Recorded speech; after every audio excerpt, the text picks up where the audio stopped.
Ya, bismillahirrahmanirrahim. Assalamualaikum warahmatullahi wabarakatuh. Terima kasih telah menyaksikan video ini. Pada kesempatan ini saya akan membahas mengenai ukuran pemusatan data atau sering disebut dengan tendensi pusat atau central tendency. Artinya adalah di sini kita akan mencari pusat data kita, entah itu misalnya data kelompok maupun data tunggal. Jadi kita akan mencari di mana sebenarnya pusat data kita. Ya, ada beberapa hal yang akan kita pelajari, misalnya meliputi modus data, median data, mean data, kuartil data, kemudian persentil data. Jadi itu yang akan kita pelajari sekarang. Oke, pada kesempatan ini saya menggunakan beberapa sumber referensi. Ada buku yang diterbitkan oleh Sugiono, juga beberapa penulis lain. Oke, pertama ini saya pakai buku yang ini ya.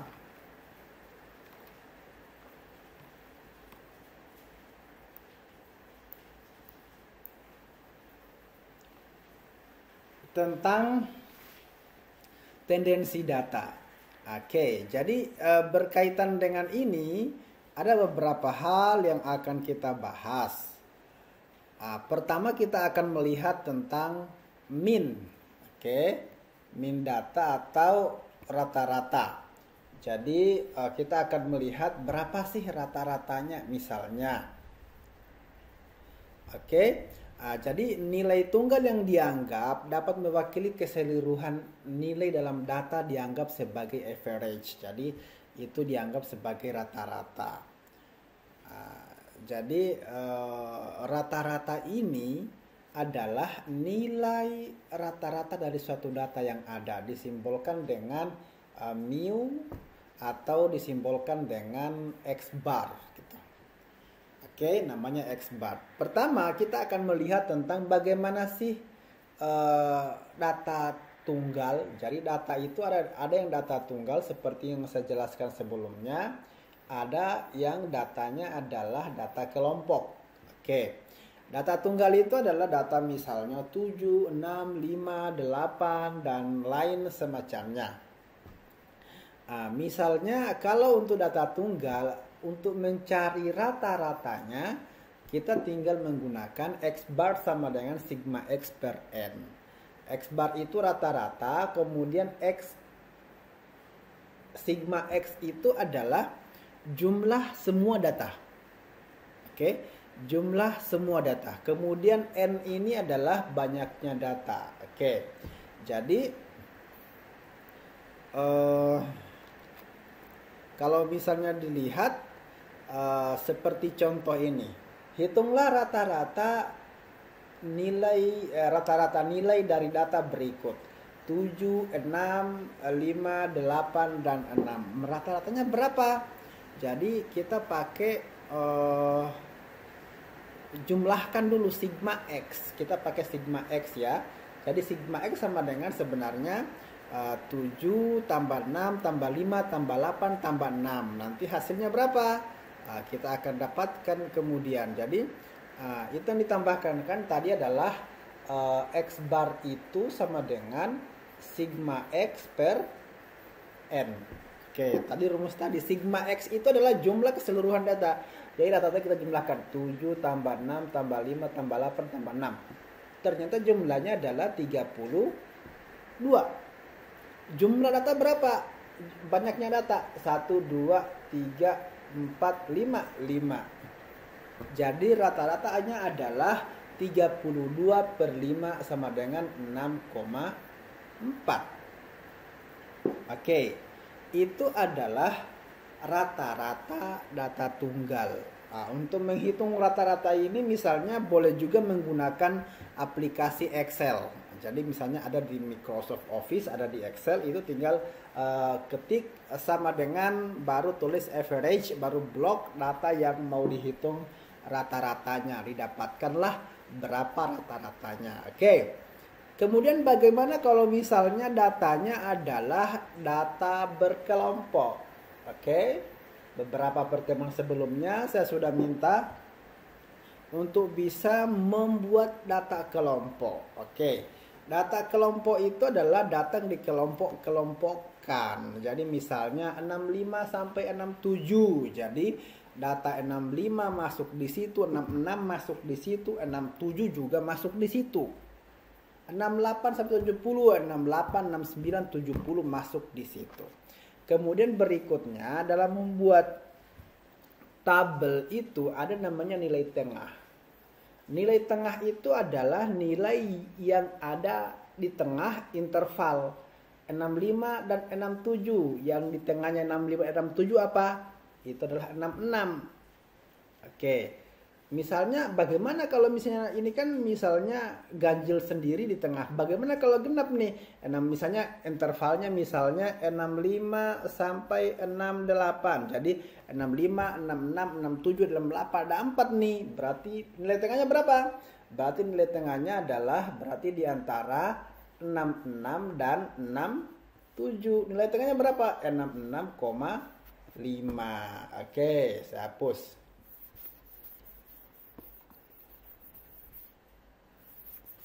Ini agak susah dihapus nih.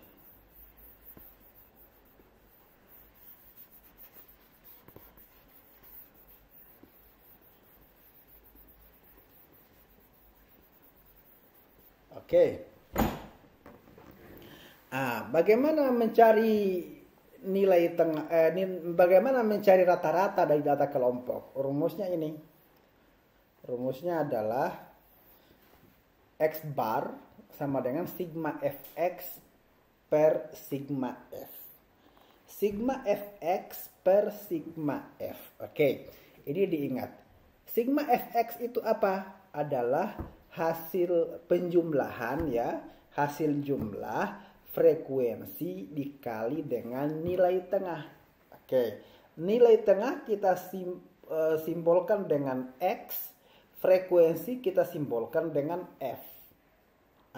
Jadi kan nilai tengah dari data interval ini kita sudah tahu nih. Kemudian setelah itu frekuensi misalnya data 65, 66 dan 67 ternyata di data ada 3 gitu. Jadi fx-nya adalah 66 kali 3 dapat segitu. Kemudian 69 kali 6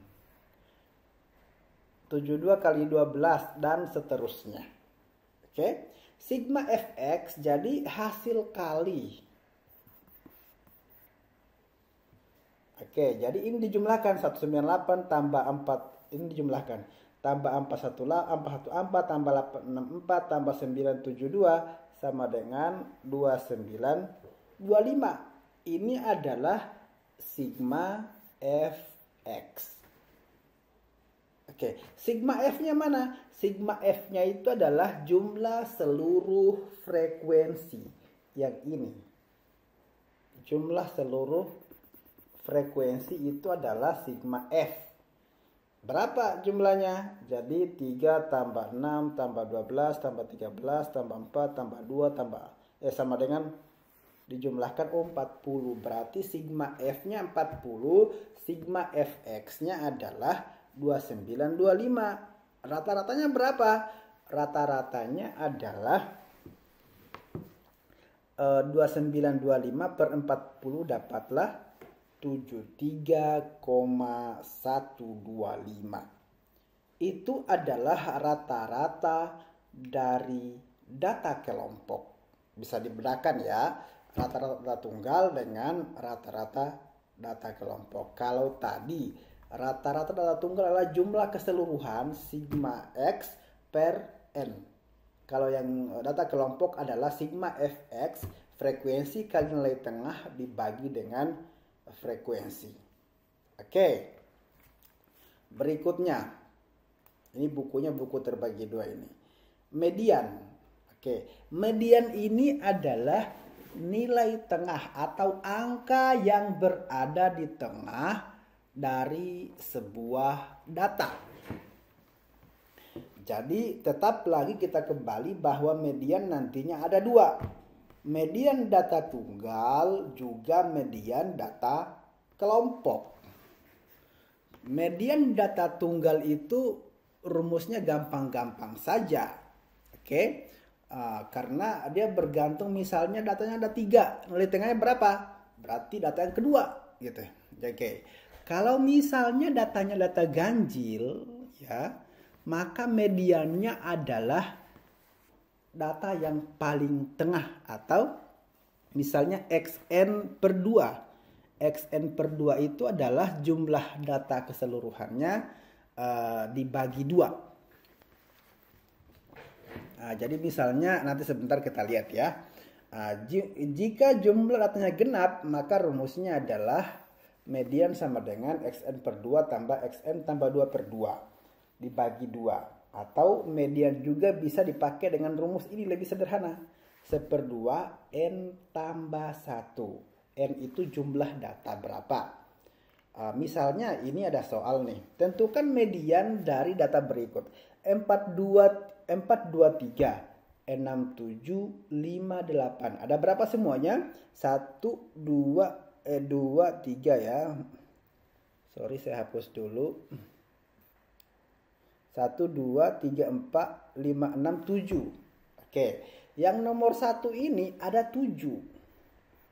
Jadi ditanya mediannya mana nilai tengahnya? Dengan gampang kita bisa dapat nilai tengahnya setelah kita urutkan. Jadi ini perlu diurut dulu dari yang paling kecil hingga yang paling besar.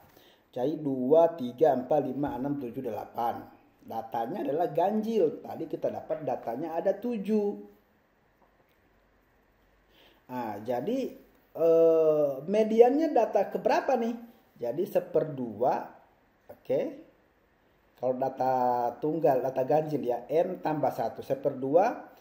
N-nya tadi ada 7. 7 tambah 1 adalah 8. Oke. Jadi 1/2 kali 8 sama dengan 4. Jadi mediannya adalah data keempat. Data keempat yang mana? 2, 3, 4, 5. Berarti data keempatnya 5. Berarti mediannya adalah 5. Oke. Bagaimana kalau datanya adalah data genap, tapi masih data tunggal gitu? Oke. Untuk data genap, maka caranya adalah kita kembali ke rumus tadi.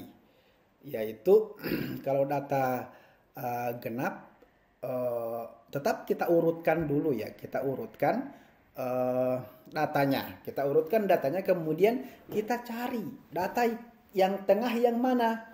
Pasti kalau genap itu ada 2 yang tengah. Yang tengah ini kita jumlahkan keduanya, kemudian kita bagi 2. Oke, 1/2 N. Kemudian kita bagi 2. Jadi misalnya ini 8 kita hitung tadi 4, 5, 6, 7, 8, 4, 5, 6. Ini kan ada 8 data ya, ada 8. Otomatis yang di tengahnya itu adalah ini 8 dan 9. Datanya ada di mana? Jadi data tengahnya itu adalah 8 tambah 9 bagi 2. 8 tambah 9 adalah 17. 17 bagi 2 8,5. Jadi median datanya adalah ada di 8,5. Oke, adalah 8,5. Itu adalah cara mencari median data pada data tunggal, entah itu jumlahnya ganjil maupun jumlahnya genap. Bagaimana kalau misalnya kita ingin mencari data median data dari data kelompok? Oke. Untuk mencari median data dari data kelompok, kita bisa menggunakan rumus ini. B tambah 1/2 N kurang sigma F. Sigma F ya, jumlah frekuensi kelas sebelum median gitu. Kemudian frekuensi kelas median.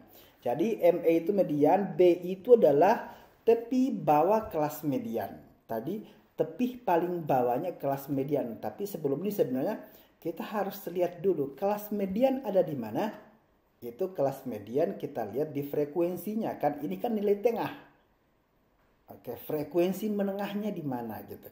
Oke, kemudian berikutnya panjang interval kelas C misalnya 65 ke 68. Jadi 65, 66, 67, 68. Berarti panjangnya ada 4 gitu. Oke. Bagaimana cara perhitungannya? Nah, kita lihat. Misalnya datanya seperti ini. Oke. Ini adalah kelasnya kelas data kelompok ya. Jadi tetap ada namanya nilai tengah, frekuensi, kemudian sigma fx. Datanya hampir sama dengan data yang tadi yang kita gunakan.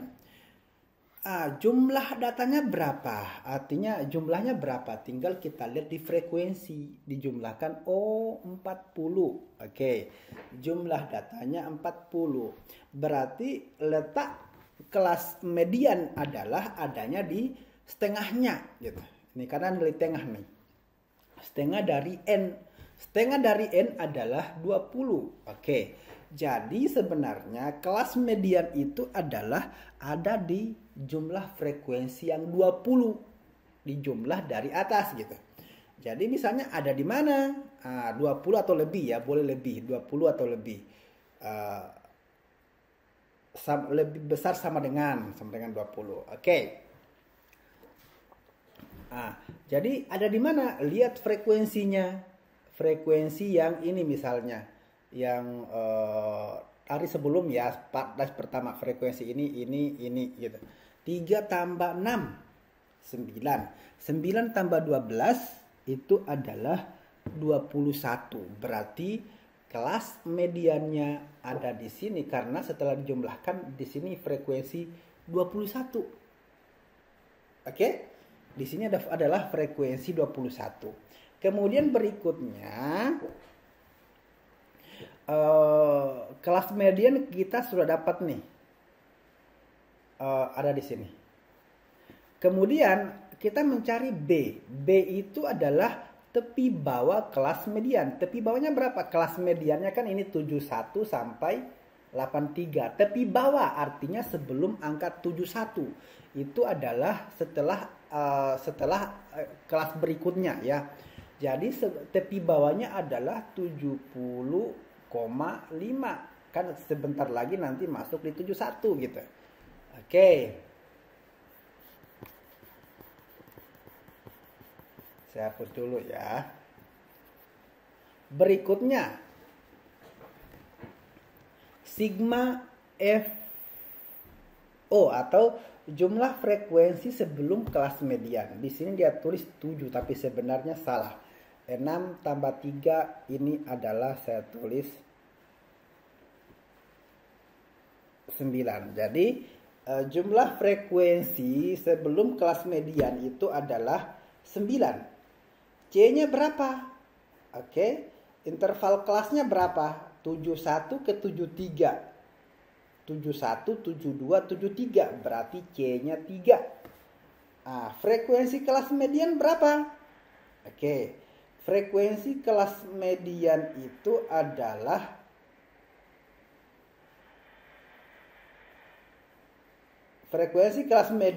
di sini ya, 12. Ini adalah frekuensi kelas median 12. Jadi di sini sebenarnya ini 12 ya. Ini salah. Frekuensi kelas median adalah 12. Jadi bagaimana cara mencarinya? Cara mencarinya adalah dengan menggunakan rumus yang ada. Bagaimana caranya? Pertama, masukkan B-nya tadi kita sudah tahu bahwa batas bawahnya adalah 70,5. Jadi masukkan B 70,5. Kemudian tambah per ya. 1/2N. N-nya tadi 40. Oke, 1/2N adalah 20. Jadi 20. Kurang ya. Kemudian dikurangi ya. Kurang frekuensinya. Frekuensi sebelum kelas median. Jumlahnya berapa? Tadi 6 tambah 3. Itu adalah Kemudian dibagi dengan frekuensi median. Frekuensi di kelas median tadi adalah 12. Bisa dilihat ya, ada 12 di kelas median, 12 frekuensinya. Dikali dengan C. C itu adalah interval kelasnya berapa. Jadi intervalnya kelasnya adalah 80 sampai ke 82, 80, 81, 82. Jadi di sini ditulislah 3, 8, 10, 81, 82. Berarti kali 3. Dari sini kita bisa cari. Jadi 70,5 tambah 20 kurang 9, 11 per 12 kali 3. 3 kali 12 berapa? 3 kali 12 adalah 33. Jadi 70,5 tambah 33 per 12. 33 per 12 berapa? 33 per 12 adalah sama dengan 2, jadi 70,5 tambah 33 per 12, silahkan dicari pakai kalkulator boleh, dapatnya adalah 2,75.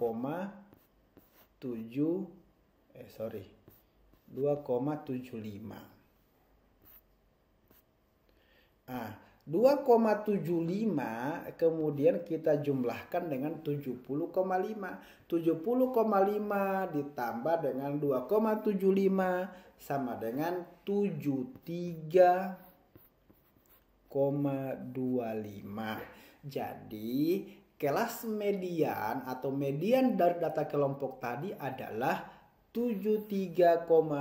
Mohon maaf saya tidak pakai yang ini karena hitungannya dia keliru. Oke. Kemudian berikutnya ini adalah cara menentukan median. Silahkan diingat cara menentukan median data kelompok. Oke. Berikutnya setelah median ada yang disebut dengan modus.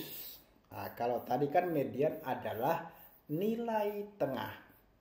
Kalau modus, kalau dalam bahasa yang lebih sederhana kita tahu, modus itu adalah yang sering muncul dalam data, yang paling banyak muncul dalam data disebut dengan modus. Ini bukan modus dalam artian yang lain-lain ya, tapi ini adalah modus dalam statistika atau modus dalam data.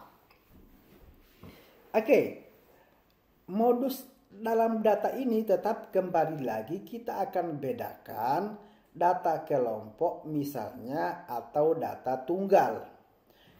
Untuk data kelompok kita bisa lihat misalnya modusnya apa, modus datanya apa. Tinggal kita lihat mana yang paling banyak di situ. Misalnya ada sebuah data gini bentuknya. 3, 4, 4, 5, 6, 7, 7, 7, 8. Ditanya, modusnya mana? Modus datanya adalah lihat saja data mana yang paling banyak muncul atau yang paling tinggi frekuensinya gitu. 4, 4 ada 2 di situ. 7, 7, 7 ada 3, berarti modus datanya adalah 7. Gitu. Oke, ini kasusnya ketika datanya adalah data tunggal. Oke, dia tidak pakai keterangan ganjil genap. Jadi data tunggal itu dilihat adalah mana yang paling banyak muncul, modusnya mana. Oke. Bagaimana kalau misalnya data kelompok? Data kelompok itu dia masih menggunakan rumus sedikit. L tambah D1 per D1 tambah D2 kali C. Nilai C tadi tetap. C adalah interval kelas. Oke, kita lihat bagaimana contohnya. Oke, CL tadi adalah tepi bawah kelas modus. Kalau tadi kan sebenarnya hampir sama dengan B. B itu tepi bawah kelas median.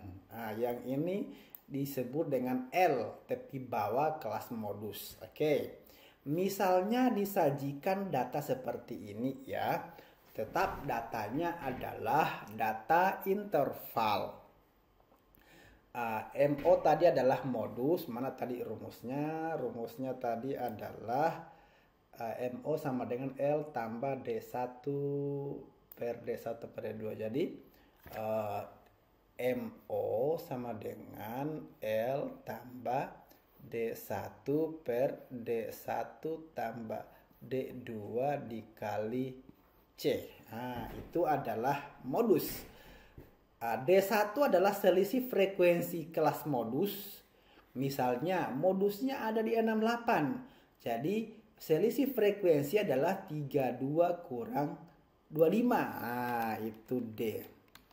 D1 selisih frekuensi kelas modus dengan frekuensi sebelumnya. D2 adalah selisih frekuensi kelas modus dengan frekuensi sesudahnya. Dengan C adalah panjang kelas interval. Contoh gini. Tentukan modus dari suatu data berikut. Oke. Disuruh tentukan modusnya. 60 ke 62, 63 ke 65. Oke. Pertama, tetap karena ini kita bicara modus, maka pertama adalah kita ingin cek di manakah letak kelas modus. Ya, di manakah letak kelas modus? Sebenarnya letak kelas modus itu bisa dilihat dengan berbagai sudut pandang. Pertama adalah bisa menggunakan yang frekuensi paling tinggi. Oke, frekuensi paling tinggi disitulah kelas modus berada. Itu pertama. Kalau rekomendasi seperti di median tadi, yaitu adalah jumlah frekuensi tengah, enggak. Ini pakai frekuensi paling tinggi ada di mana, disitulah adanya kelas modus, biasanya begitu. Namun ada beberapa kasus yang lain juga bisa jadi gitu. Oke, di sini data ini adalah frekuensi paling tinggi ada di mana? Misalnya 10, 25, 32, 15, 18. Frekuensi paling tinggi ada di 32. Oke, berarti kelas modusnya adanya adalah ada di kelas ketiga gitu. Oke, 32. Kemudian batas bawah kelas modus.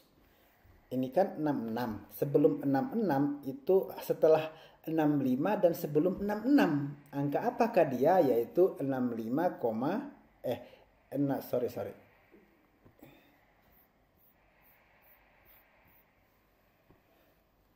yaitu 65,5. Oke. Jadi batas bawah kelas median, kelas modusnya adalah 65,5. D1 adalah selisih frekuensi kelas modus dikurangi dengan frekuensi kelas sebelumnya. Jadi kelas modusnya 32 frekuensinya. 32. Kemudian sebelumnya adalah 25. Oke. 32 kurang 25 berapa? Hasilnya misalnya 7. Oke. Kemudian D2, frekuensi kelas modus dikurangi frekuensi setelahnya. Jadi setelahnya 15 nih. Jadi 32 dikurangi dengan 15. Hasilnya 17. Dapatlah D1 dan D2. Semakin mempermudah kita mencari jawaban dari soal ini gitu. Oke, saya hapus dulu.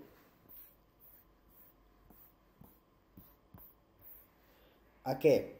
Kemudian C-nya berapa? C-nya itu adalah panjang kelas intervalnya. Berapa intervalnya sih? 69. Misalnya 72, 73, 74 ada 3 berarti. Oke, 3. Kemudian kita gunakan rumus yang tadi, yang di atas ini ya, untuk kita hitung. Modusnya ada di mana? Modusnya itu adalah adanya tadi kita masukkan L, 65,5. Masukkan D1 7, masukkan D1 lagi 7, tambah D2 berapa? 17 dikali 3. Jadi silakan 65,5 ditambah 7 per 17 tambah 7 24 kali 3. Jadi sama dengan 65,5 tambah 7 kali 3 21 per 24. Jadi 21 per 24 berapa? 0, sekian gitu kan.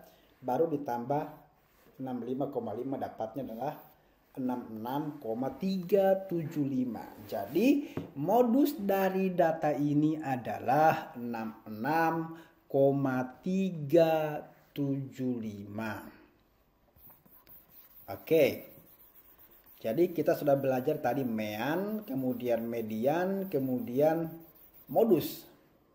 Nah, berikutnya masih ada lagi namanya adalah kuartil.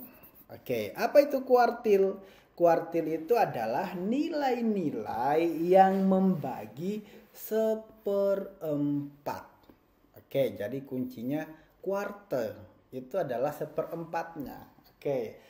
Yang membagi data menjadi seperempat, nilainya ada di mana saja itu. Jadi untuk ini kasusnya ada lagi data tunggal, data kelompok. Kalau data tunggal mencari kuartilnya gampang aja, misalnya kuartil kedua berarti 2 kali M tambah 1 per 4, rumus ini ya. Kuartil ketiga bisa, kuartil keempat bisa. Misalnya contoh soalnya gini. Tentukan kuartil dari data 2, 6, 8, 5, 4, 9, dan 12. Dia kuartilnya ada di berapa? Jadi ini kita perlu urutkan dulu. Untuk mencari kuartil itu diurutkan dari yang paling kecil hingga yang paling besar. Jadi berapa jumlah semua datanya berapa nih? Berapa data? Ada 7 gitu. Jadi untuk mencari kuartil pertamanya, maka kita bisa lihat 1. Oke. N tambah 1 berarti 7 tambah 1 gitu. Sorry, saya hapus dulu. 7 tambah 1 per. Ini kan seperempat, berarti perempatnya. Berapa nih? Jadi 1, 7 tambah 1, 8, 8 per 4, 2. 2 kali 1, 2. Berarti 2. Oh, berarti kuartil pertamanya ada di data kedua. Data kedua mana? Oh, 4. Oke. Jadi data kedua ada di 4. Nah, begitu pula mencari kuartil keduanya. Sorry, saya hapus dulu.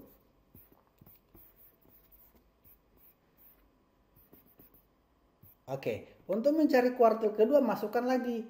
N-nya tadi berarti 2, 7 tambah 1 per 4. Berarti 7 tambah 1, 8, 8 per 4, 2, 2 kali 2, 4. Oh, kuartil keduanya ada di data keempat. 1, 2, 3, 4. Oh, berarti 6. 6 ya, 6. Berarti 6. Oke, kuartil ketiga sama seperti itu caranya. Itu untuk data tunggal ya. Berikutnya data kelompok gimana? Ini semakin menarik data kelompok. Oke, untuk mencari kuartil data kelompok itu menggunakan rumus ini. Kuartil ke-I, ketiga, keempat misalnya, ke-1, kedua misalnya, BI tepi bawah kelas kuartil. Masih pakai tepi bawah lagi. Kemudian IN per 2. IN per 2 itu adalah IN per 4. Jadi data dibagi 4. Kemudian dikurangi dengan frekuensi sebelum kelas kuartil. Sigma FI, frekuensi kelas kuartil. Kalau misalnya FI itu frekuensi semua kelas sebelum kelas kuartil. Kemudian FI adalah frekuensi kelas kuartil dikali dengan C. C itu adalah interval kelas pada kelas yang ada dalam tabel itu. Nah, jadi kalau misalnya kita ingin mencari letak ya, jadi pertama itu adalah kita mencari letak kuartil, tempat kuartil-kuartil itu. Kuartil 1, kuartil 2, kuartil 3 itu ada di mana? Oke. Kalau misalnya Q1 dapatnya dari 1/4 N. Kalau Q2 dapatnya di frekuensi 1/2N.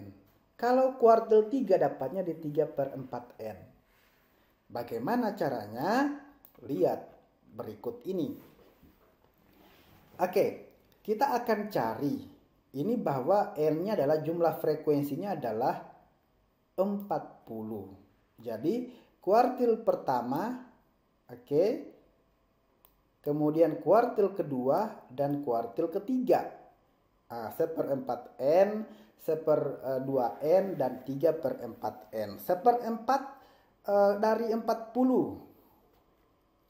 Oke, adalah 10. 1/2 dari 40 adalah 20. 3/4 dari 40 adalah 30. Oke, jadi kita bisa lihat bahwa kelas Q1 itu ada di kelas kemana? Kelas mana? Yang frekuensinya 10. Lihat, yang frekuensi 10 mana? 3, 6, baru 9. Oke, baru 9. Enggak cukup 10. Jadi masuk di sini. Oh, berarti letak kuartil pertama itu adanya di kelas ini. Kelas keberapa itu? Oh, kelas ketiga. Nah, kemudian Q2-nya berapa? Q2-nya adalah 20. Lihat frekuensi 20. 3, 6, 12. Itu ada 21. Oh, berarti 20 ada di sini juga 20. Pertanyaannya, bisa nggak dalam kelas yang sama itu kemudian bertumpuk Q1 dan Q2-nya? Ya bisa. Oke. Kemudian Q3-nya di mana? Q3-nya adalah tadi yang di 30 ya, frekuensi 30 ya. Jadi 21 tambah 13 itu adalah 21 tambah 13. 33. Oke, berarti dia kelasnya adalah ada di kelas 30 ya. Ada di sini. Dia kelas keempat. Jadi Q1, Q2 adanya di kelas ketiga, Q3 adanya di kelas keempat. Nah, kemudian kita baru tentukan batas bawahnya B1, B2, B3. B1-nya 70,5. Ya dong, jadi sebelum 71 itu adalah 70,5. Kemudian B2-nya sama karena mereka di kelas yang sama. B3-nya itu adalah kelas letak kuartil 3 nih, ada di kelas keempat. Jadi setelah 73 sebelum 74 itu adalah 73,5. Oke. Nah, kemudian kita masukkan rumus-rumus tadi. Sigma Fi. Jadi misalnya Fi kuartil 1, kuartil 2, dan kuartil 3. Kuartil 1 itu jumlahnya ini masih 36 kok 367 ya. Harusnya 9. Ini 9 ya, sorry. Silakan dihitung bahwa ini adalah 9. Jadi 9 dan 21. Kenapa 21? 3 tambah 6, 9 tambah 12 itu adalah 21. Sorry, ini salahnya. Oke. Kemudian C-nya, batas intervalnya, panjang intervalnya adalah 3. Kemudian frekuensi kelas kuartil 1 dan 2 itu adalah 12. Ini salah lagi, dia kelas 13. Jadi frekuensi kuartil 1 dan 2 itu adalah 12. Frekuensi kuartil 3 itu adalah 13. Oke, ini salah nih. Berarti 12, 12, dan 13. Oke. Masukkan, carilah Q1 kuartil 1, kuartil 2, kuartil Q1, Q2 dengan Q3 dengan menggunakan rumus yang sama. Jadi 1/4 N, jadi B1 tadi 70,5, kemudian 1/4 kali 2 kali 40 kurang 9 tadi. Ini 9 per 12. kali 3. Ini lagi sama 40 kurang 9 per 12. Frekuensi kelasnya adalah 12 untuk kelas ketiga itu. Kemudian berikutnya sama kasusnya dengan yang ketiga. Oke, ini adalah 13. Di tabel 13, 3 per 2 kali 40 kurang 20, bukan 20, 21. Oke, nanti silakan hasilnya nanti didapat ya, dapat sendiri. Tapi sebenarnya ini belum ini karena ada kesalahan perhitungan dia. Oke, masih ada lagi sebenarnya, ada desil dan persentil. Oke, kalau desil itu membagi data menjadi 10. Oke, kalau persentil membagi data menjadi 100. Nah, hampir sama dengan tadi rumus-rumusnya ya. Ini kalau untuk persentil, untuk desil. Oke, nanti untuk desil dan persentil kita bahas dalam pertemuan yang lain. Ya, demikian untuk bahasan kita pada kali ini. Semoga bermanfaat. Terima kasih telah mengikuti video ini.